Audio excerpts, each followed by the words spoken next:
Hi everyone, I've got another knife review for you. I was actually debating whether or not to do a review on this knife since it's discontinued and no longer on the company website. However, it's pretty easy to obtain online, so I'll just talk to it. What we have here is the Gerber Fatty Knife, and as the name suggests, it's a pretty stout blade, pretty thick. The total length of the knife is 5.87 inches with a 2.28 inch blade.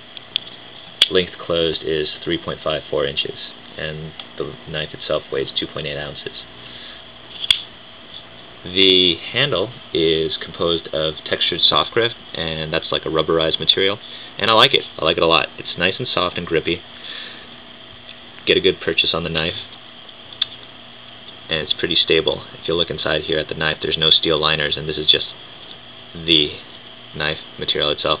The checkering on the knife handle is excellent.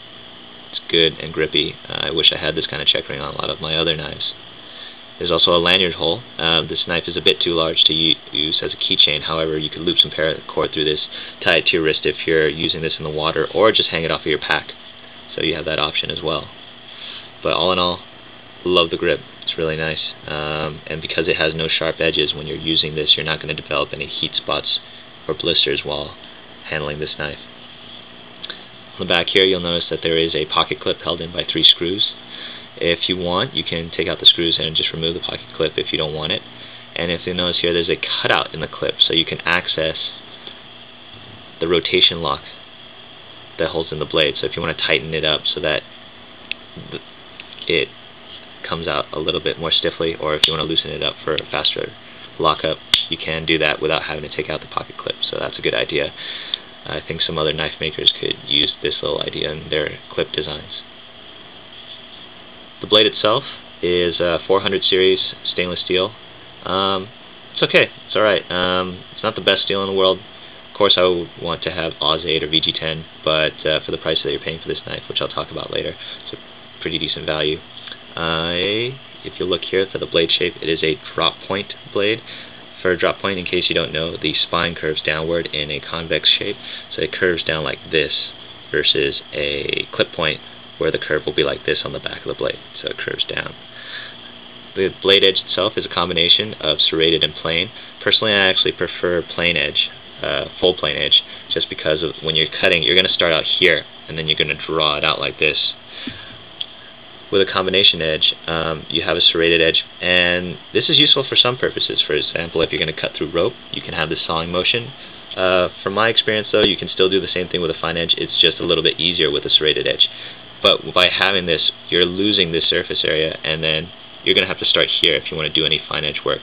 I find it's hard to do any kind of cutting with a serrated edge if you're going to do something like, say, if you're going to cut food, like cut an apple. So if you're going to get a pocket knife for everyday carry, just go with a full plain edge. In fact, if you go online to different knife sellers' websites, you'll notice that the plain edge sells out first, and they'll have a lot of extra backstock of the combination edge left over. On the back along the spine here, you'll notice that there's ambidextrous thumbstuds, so you can open left or right-handed. And instead of just sticking a piece of metal, I don't know if I can get this close enough for you to get a good view, but it goes into these little concentric circles that get smaller and smaller.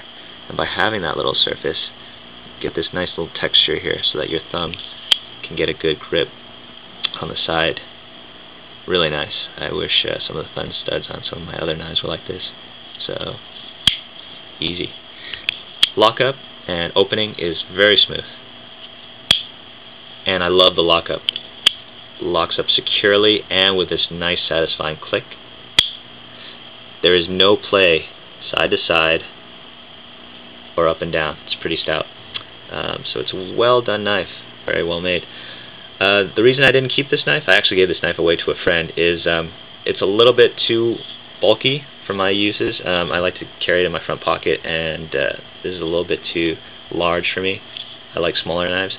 And plus the weight, it's 2.8 ounces. Now that's not a lot of weight, but for something with a 2.28 inch blade, that's a little bit heavy. For 2.8 ounces, you can get a bigger knife with a longer cutting edge.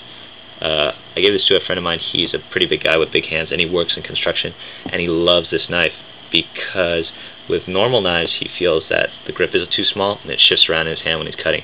With this is large enough to fill his hand, and with the great little textured rubber grips, he can get a good purchase on it. It doesn't shift around, fills his hand, and you get this nice solid cutting ability. And because the blade is so thick and so stocky, you have a weight behind it and the surface area behind it to help you get good pressure if you're going to do any intense cutting with it.